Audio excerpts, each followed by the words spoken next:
தசம பாகம்ன்றது என்ன தெரியுமா? It's a God challenge.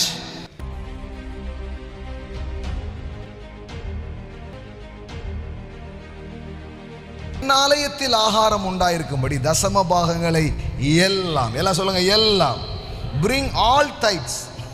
ஆமென். சபையின் மூலமா நடக்கட்டும்ன்றார். எல்லாம் நல்லது. பண்டக சாலையில் கொண்டு வாருங்கள், அப்பொழுது நான் வானத்தின் பலகணிகளை திறந்து. கடவுள் பாருங்க எவ்வளவு சிம்பிளா சொல்ற, உன் பர்ஸை நீ திறந்தனா நான் வானத்தையே திறப்பேன்றார்.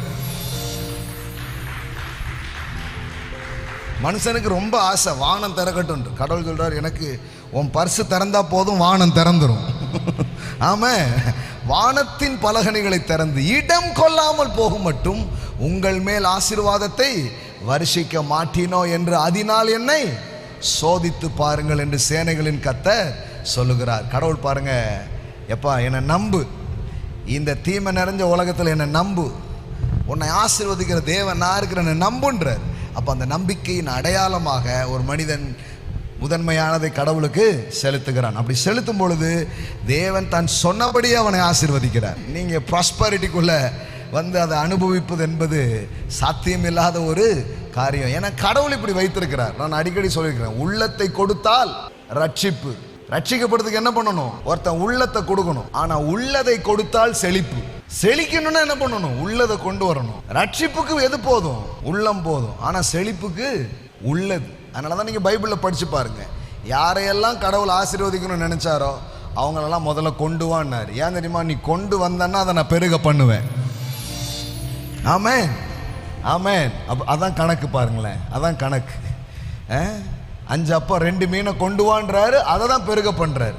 உன் போட்டை தாண்டாரு, அதை தான் பெருக பண்றாரு. முதல் அடைய கொண்டு வான்றாரு, அதை பெருக பண்றாரு. எப்பெல்லாம் கடவுள் பெருக பண்ணணும்னு நினைச்சாரோ அப்பெல்லாம் கொண்டு வான்றாரு. நமக்கு என்ன தோணுமா? எனக்கே தேவை இருக்கு, என்ன கடவுள் கொடுன்றார, இந்த தேவையை நான் சந்திப்பேன். நீ நம்புறியா? நம்புற, அப்ப நீ கொண்டு வா, அப்புறம் பாரு உனக்கு எவ்வளவு பெரிய அற்புதத்தை நான் செய்யறேன் அப்படின்ட்டு. இந்த அம்மாவே சாப்பாட்டுக்கு வழி இல்லாம உட்கார்ந்துருக்கு, ஆனா கடவுள் கொண்டு வான்றார். அப்ப தேவையில் இருக்கிற மனிதனை கூட தேவன் கொண்டு வான்னு சொன்னது காரணம் தெரியுமா? என்னை நம்பி பார், அது பெருகுதா இல்லையான்னு பார் அப்படின்றார்.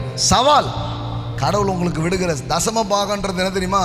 It's a God challenge. இவைகளால் என்னை சோதித்து பார் அப்படின்றார். ஆமென்.